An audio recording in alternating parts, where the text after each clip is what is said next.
Assalamualaikum warahmatullahi wabarakatuh. Waalaikumsalam warahmatullahi wabarakatuh. Waalaikumsalam warahmatullahi Kabar wabarakatuh. mahasiswa, apakah sehat?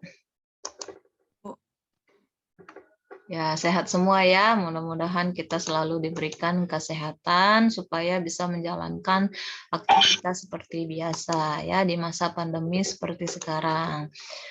Baiklah mahasiswa sekalian, hari ini kita sudah memasuki pertemuan kedua ya dengan materi penyakit degeneratif. Ya, penyakit degeneratif. Nah, sebelum kita memasuki ke penyakit degeneratif, silakan mahasiswa mengamati terlebih dahulu orang yang lagi bahagia di gambar 1 dan orang yang sedang murung durjam ya, sedang sedih sekali atau sedang lesu, tak berdaya. Apakah mahasiswa sekalian seperti ini kebiasaannya? Mudah-mudahan tidak ya, karena ini adalah kebiasaan yang tidak sehat. Ya, dan akan berkaitan dengan penyakit degeneratif. Di mana penyakit degeneratif ini terjadinya kerusakan ya pada organ tubuh kita. Dikarenakan apa? Karena usia jelas. Ya kan, semakin bertambahnya usia kita, semakin ya fungsi organ tubuh kita itu mengalami penurunan. Oleh sebab itu kita harus menjaga yang namanya juga konsumsi makanan. Yang senang makan cepat saji, makan mie instan, ya boleh dimakan sekali-sekali. Ya, sebulan itu sekali. Ya, karena proses absorpsinya juga itu tidak langsung dicerna, apalagi mie instan seperti itu. Kemudian apalagi gaya hidup yang tidak sehat.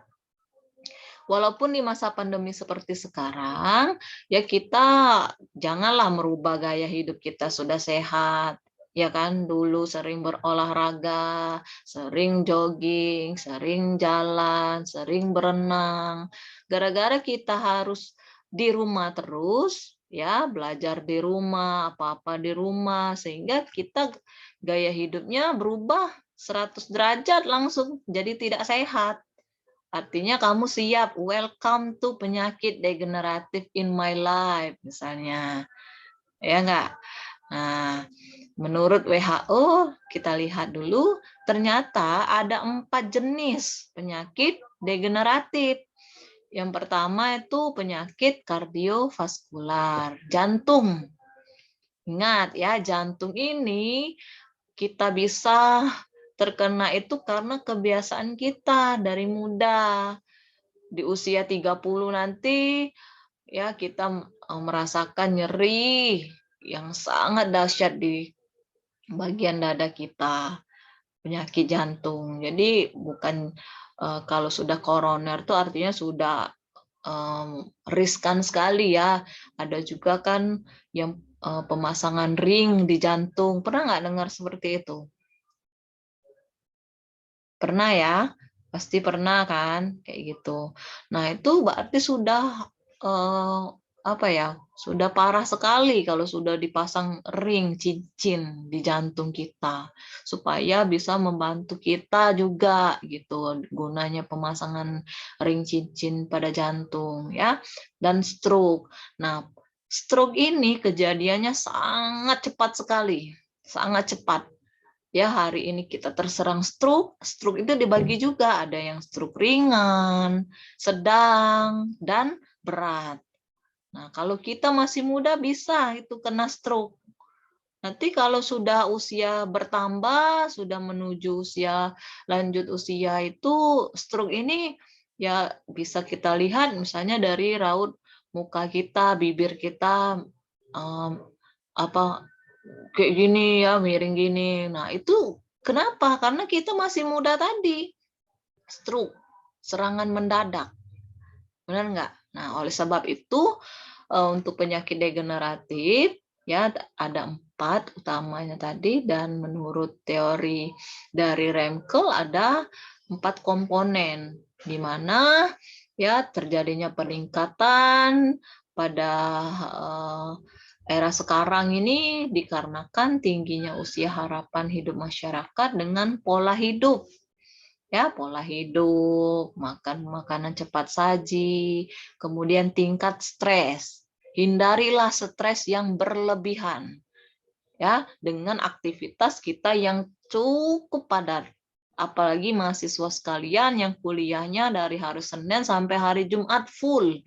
Tidak ada celah di antara kita. Nah, ya, itu stres. Oke. Kemudian juga ada korelasi yang positif antara umur dengan munculnya penyakit degeneratif. Begitu ya. Oke, kita lanjut.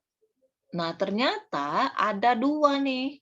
Ya, ada dua teori yang berkaitan tentang terjadinya degeneratif sel. Apa, Bu? Yang pertama adalah teori ketuaan. Wow, ternyata ada ya namanya teori ketuaan. Teori kemudaan ada nggak, Bu? Nggak ada. Ini khusus untuk degeneratif sel karena berkaitan dengan usia. Ya kan? Nah, terus kamu jangan mengartikan, ada kan di sini teori tear and wear.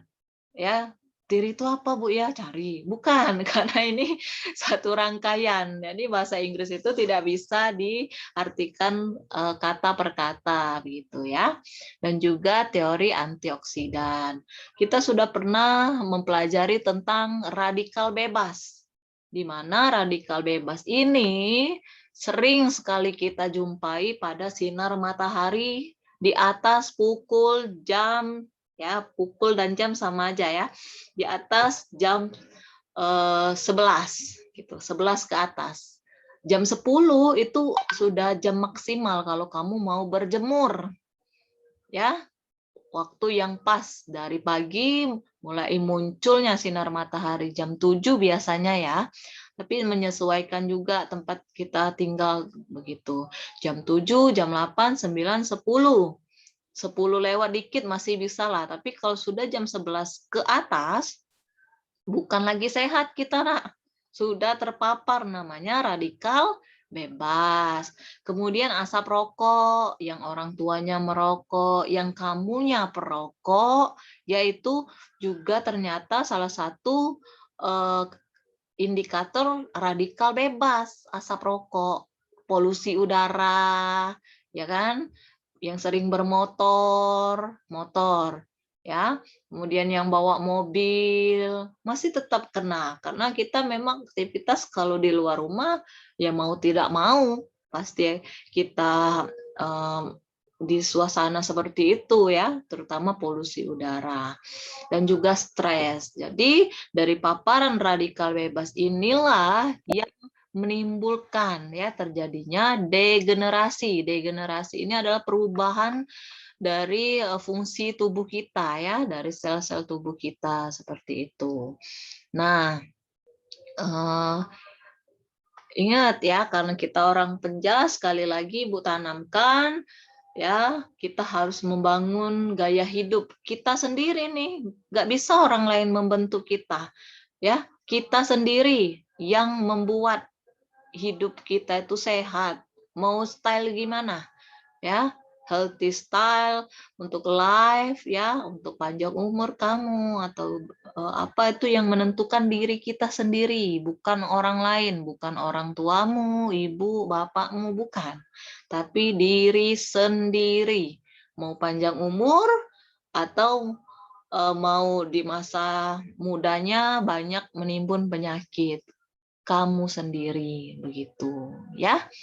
Oke, itu saja ya materinya. Materi ini bisa kamu upload download sendiri maksud Ibu di e-learning di pertemuan kedua, download, pelajari lagi apabila ada yang kelewat penjelasan Ibu, silakan Ibu buka di forum diskusi di pertemuan kedua. Nanti Bu Tati dan Ibu akan memberikan jawaban juga ya, tanggapan begitu. Oke, itu ya mahasiswa sekalian.